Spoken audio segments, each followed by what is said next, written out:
بسم اللہ الرحمن الرحیم۔ السلام علیکم ورحمۃ اللہ وبرکاتہ۔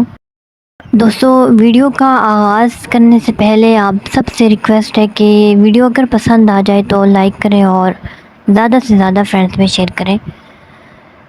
تو ہم لوگ بات کر رہے تھے کہ مکہ سے مدینہ کی طرف جو ہجرت ہوئی اس میں رونما ہونے والے واقعات جو پیش آئے ان پر بات کر رہے تھے۔ تو ہمارا یہ سلسلہ ابھی جاری ہے کہ جہاں اب مسجد نبوی ہے، اس سے متصل حضرت ابو ایوب انصاری رضی اللہ تعالیٰ عنہ کا گھر تھا۔ سخت کشمکش تھی کہ آپ علیہ الصلوۃ والسلام کی میزبانی کا شرف کس کو حاصل ہو۔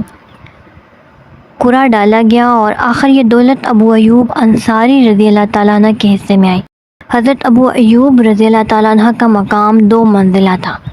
انہوں نے بالائی منزل پیش کی، لیکن آپ علیہ الصلوۃ والسلام نے زائرین کی آسانی کے لیے نیچے کا حصہ پسند فرمایا۔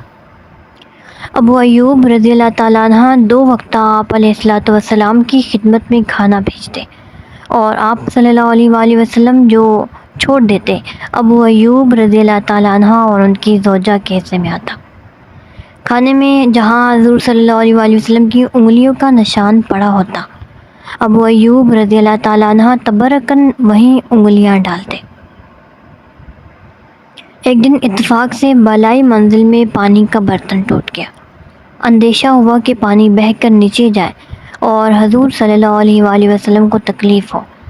گھر میں اوڑھنے کا صرف ایک لحاف تھا۔ حضرت ابو ایوب رضی اللہ تعالیٰ عنہ نے اس کو ڈال دیا کہ پانی جذب ہو کر رہ جائے۔ حضور صلی اللہ علیہ وآلہ وسلم نے 7 مہینے تک یہی قیام فرمایا۔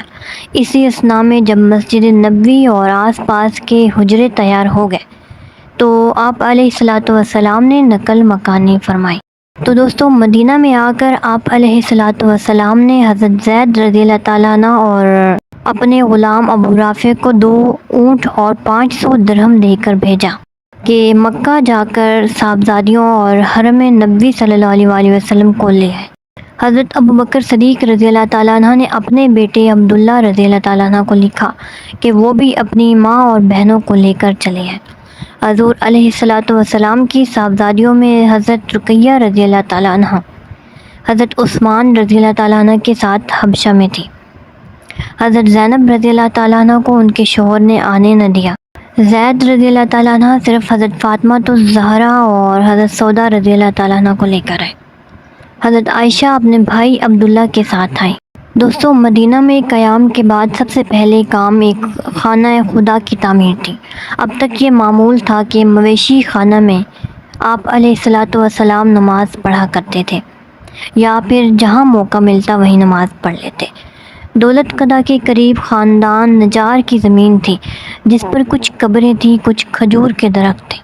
آپ علیہ الصلوۃ والسلام نے ان لوگوں کو بلا کر فرمایا، میں یہ زمین بقیمت لینا چاہتا ہوں۔ وہ بولے کہ ہم قیمت لیں گے، لیکن آپ علیہ الصلوۃ والسلام سے نہیں بلکہ خدا سے، چونکہ اصل میں وہ زمین 2 یتیم بچوں کی تھی۔ آپ صلی اللہ علیہ وآلہ وسلم نے خود ان یتیموں کو بلا بھیجا۔ ان یتیم بچوں نے بھی اپنی کائنات نظر کرنی چاہی، لیکن آپ صلی اللہ علیہ وآلہ وسلم نے گوارا نہ کیا۔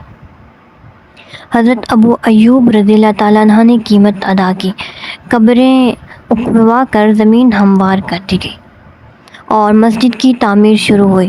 شہنشاہ دو عالم صلی اللہ علیہ وآلہ وسلم پھر مزدوروں کے لباس میں تھے۔ صحابہ پتھر اٹھا اٹھا کر لاتے تھے اور یہ رجز پڑھتے تھے۔ حضور صلی اللہ علیہ وآلہ وسلم بھی ان کے ساتھ آواز ملاتے اور فرماتے کہ اے خدا، کامیابی صرف آخرت کی کامیابی ہے۔ اے خدا، مہاجرین اور انصار کو بخش دے۔ یہ مسجد ہر قسم کی تکلفات سے بری اور اسلام کی سادگی کی تصویر تھی، یعنی کچی اینٹوں کی دیواریں، برگ خرما کا چھپر، کھجور کے ستون تھے۔ قبلہ بیت المقدس کی طرف رکھا گیا، لیکن جب قبلہ بدل کر کعبہ کی طرف ہو گیا تو شمالی جانب ایک نیا دروازہ قائم کر دیا گیا۔ فرش چونکہ بالکل خام تھا، بارش میں کیچڑ ہو جاتی تھی۔ ایک دفعہ صحابہ نماز کے لیے آئے تو کنکریاں لیتے آئے اور اپنی اپنی نشست گاہ پر بچھا لی۔ حضور علیہ الصلوۃ والسلام نے پسند فرمایا اور سنگریزوں کا فرش بنوا دیا۔ دوستو مسجد کے ایک سرے پر ایک مسقف چبوترا تھا جو صفا کہلاتا تھا۔ یہ ان لوگوں کے لیے تھا جو اسلام لائے تھے اور گھر بار نہیں رکھتے تھے۔ مسجد نبوی جب تعمیر ہو چکی تو مسجد سے متصل ہی آپ علیہ الصلوۃ والسلام نے ازواج مطہرات کے لیے مکان بنوائے۔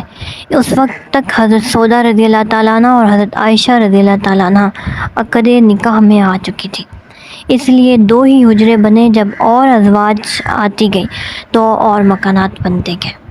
یہ مکانات کچی اینٹوں کے تھے، ان میں سے 5 کھجور سے بنے ہوئے تھے۔ جو حجرے اینٹوں کے تھے ان کے اندرونی حجرے بھی ان کھجور کے پتوں کے تھے۔ ترتیب یہ تھی کہ حضرت سلمہ رضی اللہ تعالیٰ عنہ، حضرت حبیبہ رضی اللہ تعالیٰ عنہ اور حضرت زینب رضی اللہ تعالیٰ عنہ، حضرت جویریہ رضی اللہ تعالیٰ عنہ اور حضرت میمونہ اور حضرت زینب رضی اللہ تعالیٰ عنہ کے مکانات شامی جانب تھے، اور حضرت عائشہ، حضرت صفیہ، حضرت سودا رضی اللہ تعالیٰ عنہ بمقابل جانب تھی۔ یہ مکانات مسجد سے اس قدر متصل تھی کہ جب آپ علیہ الصلوۃ والسلام مسجد میں اعتکاف میں ہوتے تو مسجد سے سر نکال دیتے اور ازواج مطہرات رضی اللہ تعالیٰ عنہ گھر میں بیٹھے بیٹھے آپ علیہ الصلوۃ والسلام کے بال مبارک دھو دیتی تھی۔ یہ مکانات 6 7 ہاتھ چوڑے اور 10 ہاتھ لمبے تھے۔ چھت اتنی اونچی تھی کہ آدمی کھڑا ہو کر چھت چھو لیتا تھا۔ دروازوں پر کمبل کا پردہ پڑا رہتا تھا، راتوں کو چراغ نہیں جلتے تھے۔ حضور علیہ الصلوۃ والسلام کے ہمسائے میں جو انصار رہتے تھے ان میں حضرت سعد بن عبادہ، حضرت سعد بن معاذ، حضرت عمارہ بن حزم، حضرت ابو ایوب رئیس اور دولت مند تھے۔ یہ لوگ حضور علیہ الصلوۃ والسلام کی خدمت میں دودھ بھیج دیا کرتے تھے اور اسی پر آپ علیہ الصلوۃ والسلام بسر فرماتے تھے۔ حضرت سعد بن عبادہ رضی اللہ تعالیٰ عنہ نے التزام کر لیا تھا کہ رات کے کھانے پر ہمیشہ اپنے ہاں سے ایک بڑا بادیہ بھیجا کرتے، جن میں کبھی سالن، کبھی دودھ، کبھی گھی ہوتا۔ حضرت انس رضی اللہ تعالیٰ عنہ کی ماں حضرت انس رضی اللہ تعالیٰ عنہ نے اپنی جائیداد حضور علیہ الصلوۃ والسلام کی خدمت میں پیش کی۔ حضور علیہ الصلوۃ والسلام نے قبول فرما کر اپنی دائیہ حضرت ایمن رضی اللہ تعالیٰ عنہ کو دے دیا اور خود فقر و فاقہ اختیار کیا۔ تو دوستو یہ سلسلہ ابھی جاری ہے، انشاءاللہ ہم لوگ نیکسٹ ویڈیو پر اس پر مزید بات کریں گے۔ آئی ہوپ کہ آج کی ویڈیو آپ لوگ کو سمجھ آئی ہوگی، اور جو نیو آئے ہیں ویورز وہ چینل کو سبسکرائب کرنا مت بھولیے گا۔ تھینک یو سو مچ۔ اللہ حافظ۔